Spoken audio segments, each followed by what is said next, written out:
killed. And that it was about the morning I figured they'd be out. Because, you know, they try to cover it up real light with music and stuff. But if you've been trained, you listen to these noises in the night. And not everybody would hear these noises. You got to realize these are people that have been in for 10, 15 years. We pick up on all these sounds. So I knew that whoever it was about due for them to come out of the bars. And what they do is they pull them out. They make like a window. They pull them out because anytime you're moving in these shoe programs, you're under handcuffs. Long story short, this guy came out of the bars. I heard the bars being pulled, boom, boom, boom, boom. So I immediately put out, these little plastic mirrors. I put out the mirror to see who it was. And it was a white boy. He jumped out. He had a knife in his mouth. He crawled out. He looked. And they were escorting my neighbor to the shower under handcuffed, the officer. And that officer, she was a female, she screamed and ran for her life. And so he dropped him almost in front of my cell, and I watched him just give this guy a butcher about 40 times. Torso, upper head, face, just butchering him. I'm sitting there looking at this, and then I could hear all the gang members shouting like if you were watching a football game. Kill him, kill him, get his heart, get his liver, you know. And I'm sitting there looking, and I'm asking myself, is that the way you want to die?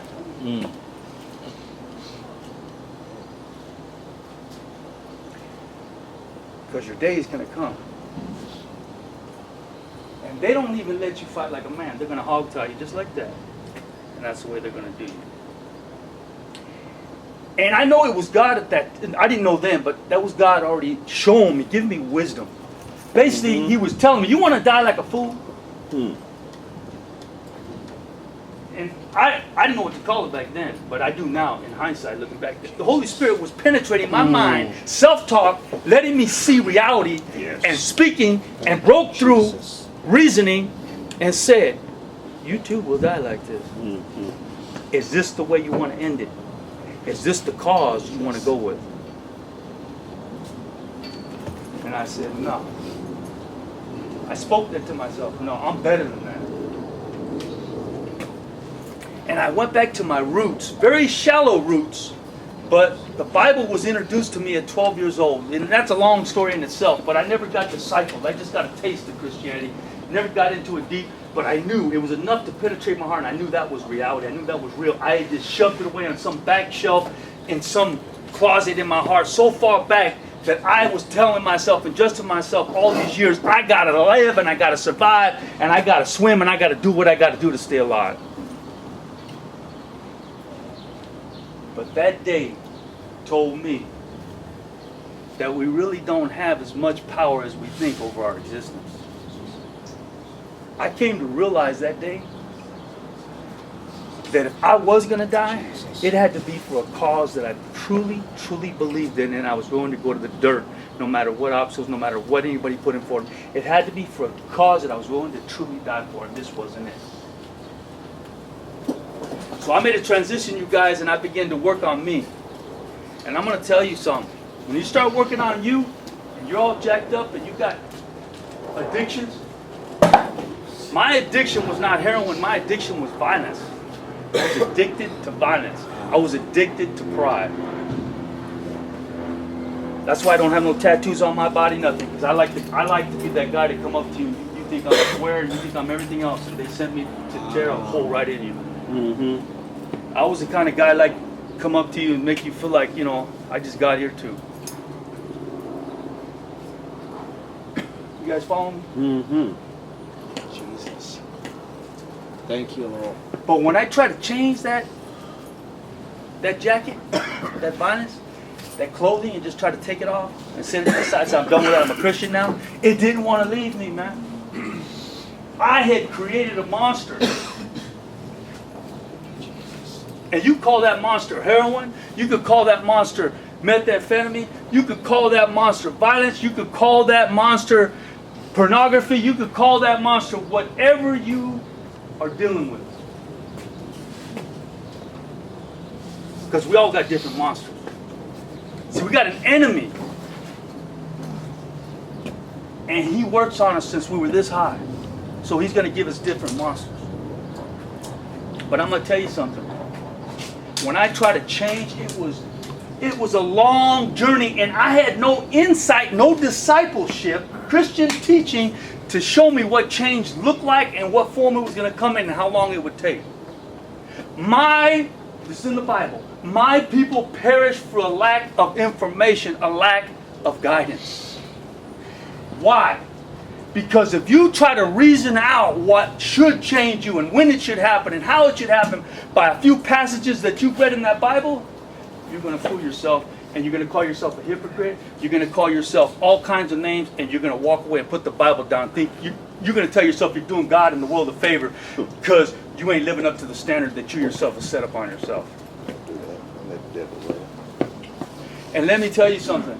That change came not in the way I thought it would.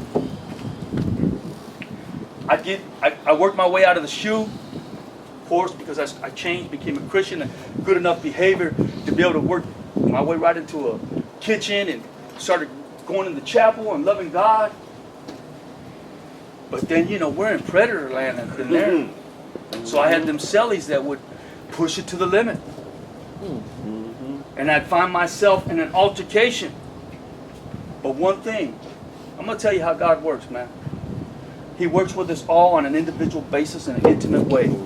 He spoke to me, and you know what came from God? No more weapons. You mean God's advocating violence? Are you crazy?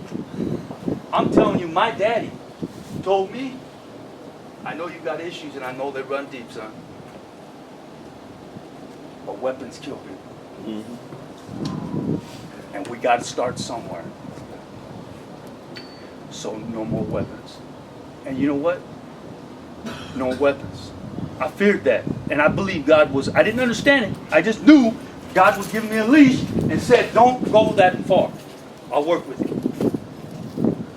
And these hands almost killed someone without a weapon in a cell. Probably 45 seconds away. And I would have been on death row. But that man, at his last gasp, I didn't even know it was there, seen a Bible on the shelf of the lower shelf. And he pulled it and it dropped on his chest, the Bible. And I let him go. And he got up, barely bringing his lungs back. And I was about to put the Bible down right there. I said, I can't. No, God. Brothers, Peter took off an ear. He committed mayhem. We don't see that picture clear because it's not before us. He removed a person's ear and loved God. But that was it. He loved God. So God fixed things for him. Hallelujah.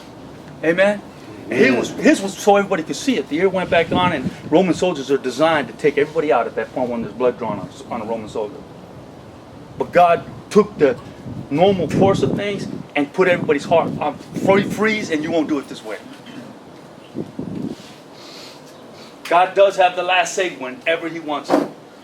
Pulls coins out of fish's mouths, raises the dead. He does whatever he wants. Turns a rock into water. A donkey wants to talk to you, he'll come up and start talking to you. Huh? Freezes the sun in midair for a day. Huh? When he wants to. Because this is an occupied, hostile territory, Satan's world right now, guys. Don't get it mixed up. This is stuff I had to learn. Because I wanted to know why God of love was letting all this stuff happen. And why he was letting me be a victim and letting all this stuff go down. I did have all these answers and I was confused. And when I started putting the players in the right place and understanding the moves and what's happening and the real chess game of how it's being played out in real life, and I wasn't trying to reason it out and listen to philosophy and all these other books I read, I said, oh my goodness. I've been serving a God that's invisible. He's a general of generals. And no human being or strength can even attempt to overthrow him or come at him. Because he doesn't come like an evil as he is. He comes sweet, beautiful, attractive, smells good. That's his greatest strategies. To appeal to the sensory that it will profit you, it is good for you. You'll like it, it tastes good. It was his very first deception in that garden. It is good for you. It has merit. It'll fill you. It'll give you power. It'll make you as God. Forgive me for my lack. This is a form of an intellectual orgasm. Here, take it, take it. That's what he appealed into. To the sensory. So what I'm telling you is that change of violence, brothers, it started happening less, and I would hate to even think that it was going to come again. But I had this like 10-month, 12-month span that I noticed that somehow the enemy would show up again and find my weakness and make me fail. I could almost predict the relapse. Does that sound familiar? I can almost predict the relapse. And I'm a Christian. And they happened. It did happen. Oh, and I forgot. Let me go back. When I got up and I was walked away from God and I felt like, you know, all that, and I said it was like Peter, the Holy Spirit, when I was in that cell, the Holy Spirit spoke to me. Because I felt shame. How was I going to go back on the yard? Lord, all these people heard it through the vents. I mean, they heard what went down in there. The Holy Spirit came right to my thoughts and said, pick up that Bible, dust it off, and move forward. With a sternness. Like a man, he was telling me.